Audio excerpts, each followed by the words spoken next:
बिछ गई सियासी बिसात,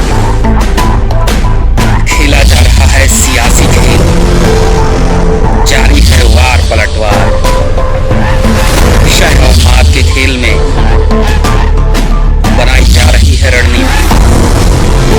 कौन पड़ेगा किस पर भारी, कभी भी सिर्फ हस्तक्षेप.com पर अमलेंदु उपाध्याय के साथ।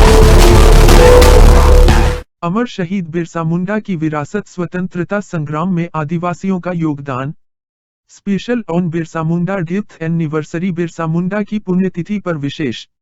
अमर शहीद बिरसा मुंडा 19वीं सदी के अंतिम दशक में हुए स्वतंत्रता आंदोलन के महान लोकनायक थे। उनका उलगुलान, आदिवासियों का जल जंगल जमीन पर दावेदारी का संघर्ष, भारतीय स्वतंत्रता आंदोलन के इतिहास का महत्वपूर्ण अध्याय है। इस आंदोलन ने आधे दशक से भी अधिक समय तक अंग्रेजी हुकूमत के दांत खट्टे कर दिए थे।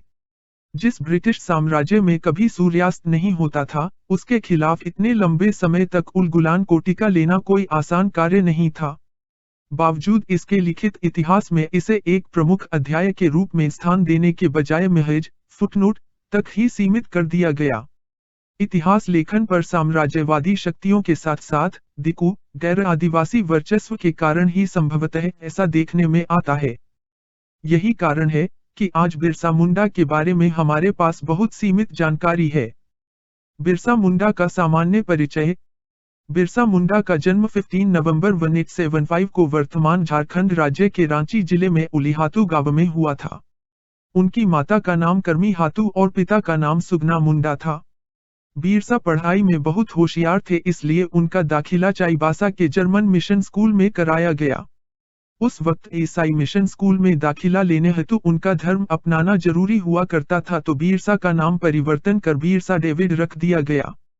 कुछ दिनों तक उन्होंने उस मिशन स्कूल में पढ़ाई की, किंतु उन्होंने महसूस किया कि मुंडाओं के प्रति ईसाई मिशनरी का रवैया सरकार से बहुत अलग नहीं है।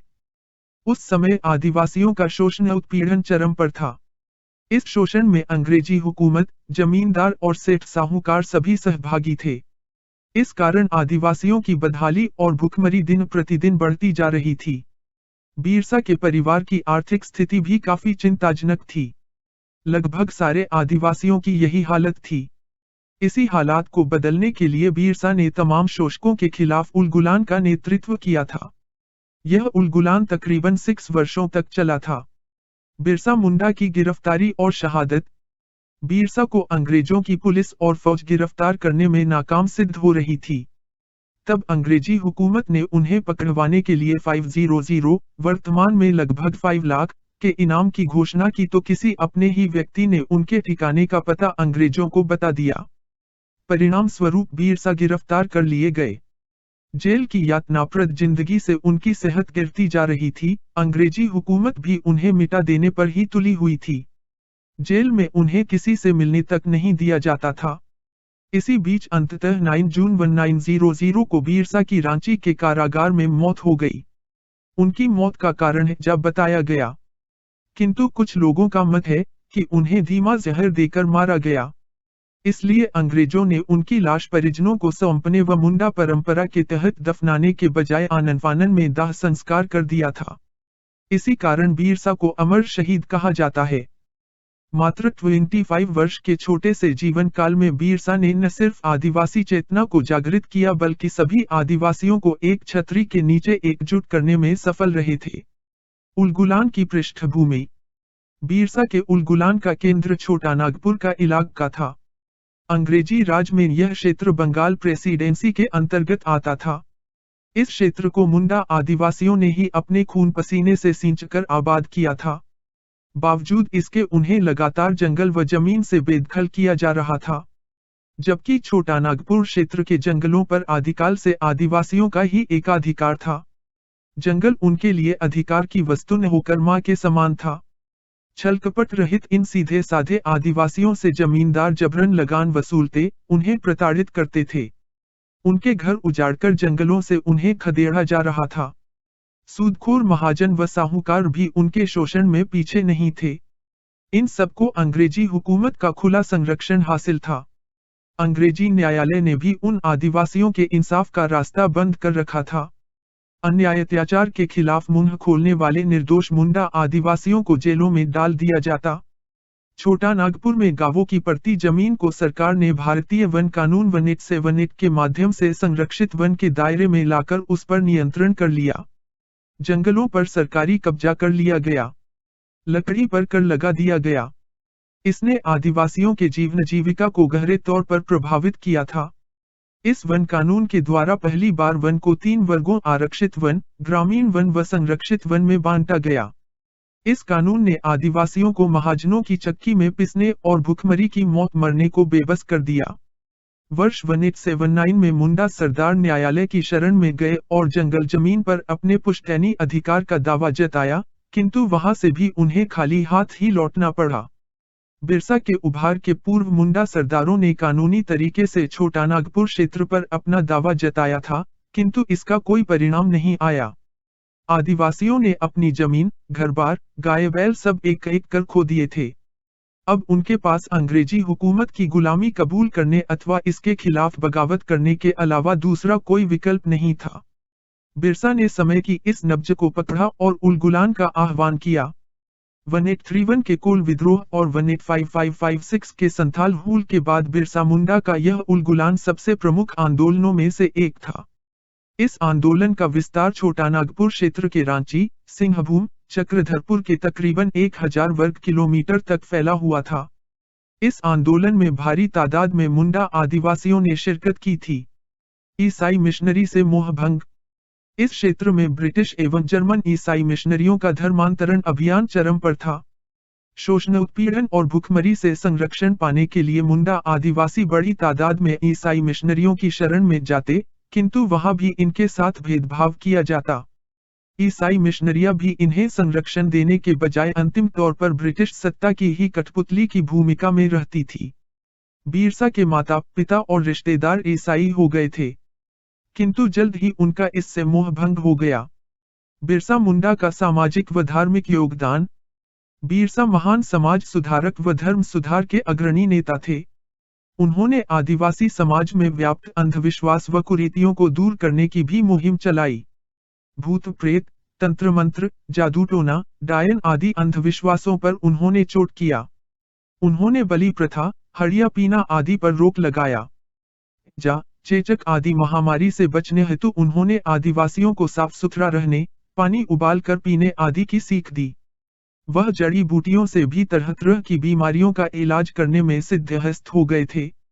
बिरसा ने अपने आप को भगवान घोषित किया था। वह धरती का आबा यानी बाप बन गया। परंपरागत देवता सिम्बोंगा अब आदिवासियों की रक्षा नहीं कर पा रहा था। उन्हें यीशु भी संरक्षण नहीं दे पा रहा था। इसलिए वे नया भगवान चाह रहे थे, जो भगवान केवल जादू और भूत प्रेत और अभिशाप का प्रपंच दिखाकर उन्हें भुलावे में न रखे। जो देवता भूखे लोगों से किंगडम ऑफ हेवन की बात न कहे। जो देवता कहे, भूत प्रेत को नहीं, दिकू और सरकार को समाप्त करो। देवी, महाश्वेता। 1979 जंगल के दावेदार, नई दिल्ली, राधाकृष्ण प्रकाशन, परी 94 इस उलगुलान में स्त्री और पुरुष दोनों शामिल थे। बिरसा ने शोषण मुक्त व समतामूलक समाज बनाने के लिए लड़ते हुए वीरगति प्राप्त की। अबुआ दिशुम अबुआ राज। बिरसा ने अबुआ दिशुम अबुआ राज अर्थात हमारा देश, हमारा राज का नारा दिया था। उनके आह्वान पर आदिवासी जंगल और जमीन पर अपना पुश्तैनी दावा पेश करने हेतु इकट्ठे हो गए। अंग्रेजी सरकार के पांव उखड़ने लगे और भ्रष्ट जमींदार व महाजन उनके नाम से भी कांपते थे। बिरसा ने अपने अनुयायियों को उनकी बर्बादी के कारकों की पहचान करना सिखाया। बिरसा अपने सफल रणनीति व अथक परिश्रम के बदौलत बिना किसी संगठित संसाधन के उलगुलान को बड़े दायरे में फैलाने में सफल रहे। आदिवासियों के परंपरागत वाद्य यंत्रों बांसुरी, नगाड़े व संदेश पहुंचाने के अन्य प्रतीकों आग जलाने, पेड़ के पत्ते भेजने आदि का उलगुलान के प्रचार प्रसार के लिए बखूबी इस्तेमाल किया। उसने सैकड़ों सभाएं की और आदिवासियों को उलगुलान के लिए प्रशिक्षित किया। एक सफल नेतृत्वकर्ता की भांति बिरसा अपने अनुयायियों को अपना राज्य आदिवासियों का राज सामुदायिक राज के सपने दिखाने में कामयाब रहा।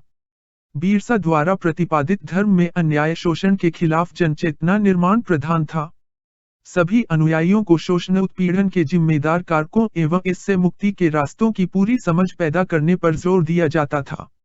बिरसा प्राचीन जड़ता, अंधे कुसंस्कारों से मुंडाओं को मुक्त कर आज की दुनिया में, आधुनिक युग में उसने ले आना चाहा है।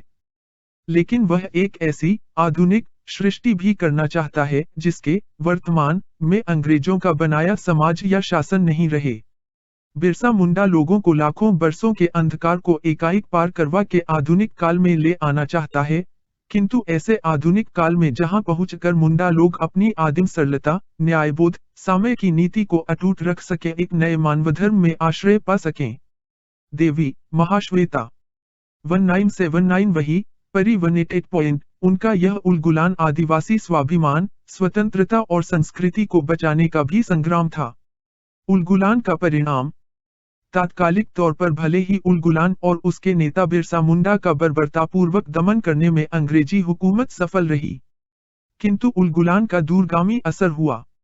इसने आदिवासियों में मुक्ति की जिस चेतना का संचार किया, उसका असर लंबे समय तक दिखाई पड़ता है। बिरसा के उलगुलान का ही परिणाम था कि वर्ष 1908 में अंग्रेजी हुकूमत को बाध्य होकर आदिवासियों के जल, जंगल एवं जमीन के संरक्षण हेतु छोटा नागपुर टेनेंसी एक्ट बनाना पड़ा था। देश की स्वतंत्रता के 7 दशक बाद भी आदिवासियों को देश समाज की मुख्य धारा से जोड़ा न जा सका है और आर्थिक राजनैतिक सत्ता पर दिकु वर्चस्व ही बना हुआ है। आज कानूनी तौर पर आदिवासियों को वनों पर सामुदायिक अधिकार तो दिया गया है, किंतु दूसरी तरफ अभयारण्य, विभिन्न परियोजनाओं, विकास योजनाओं और खनिज संसाधनों के दोहन के नाम पर आदिवासियों की जल, जंगल, जमीन, जीविका और संस्कृति से बेदखली का सिलसिला बदस्तूर जारी है।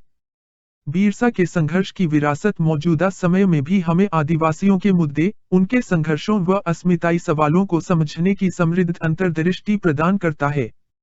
साथ ही यह जल, जंगल, जमीन, खनिज संसाधनों व प्रकृति पर्यावरण तथा विकास के आधुनिक मॉडल की समीक्षा करने की भी प्रेरणा देता है।